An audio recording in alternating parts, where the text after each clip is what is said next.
So బాపు story ఏంటి బ్రహ్మాజీ గారు? It's about a ఫార్మర్కి చిన్న పత్తి రైతులు సూసైడ్ చేసుకునేవారు అప్పట్లో. ఆ సూసైడ్ చేసుకుంటే ఆ రైతుకి గవర్నమెంట్ కాంపన్సేట్ 5 lakhs ఏదో ఇచ్చేవారు. సో ఈ రైతేమో ఇక్కడ ప్రాబ్లం ఉండి సూసైడ్ చేసుకుందాం, పిల్లల ప్రాబ్లం, అప్పులు, పంట బాగా వస్తే తీర్చేస్తానని చెప్పేవాడు. సడన్గా పత్తి రైన్ వచ్చేసి మొత్తం పాడైపోద్ది.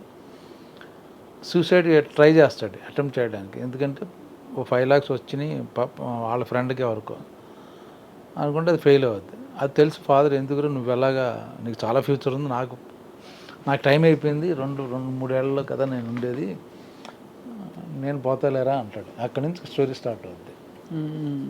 సో డార్క్, కొంచెం హ్యూమరు, అలాగే సెంటిమెంట్.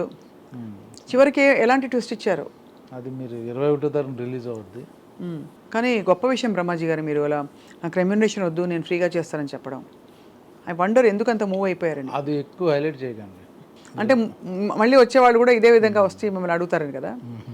కరెక్టే అది.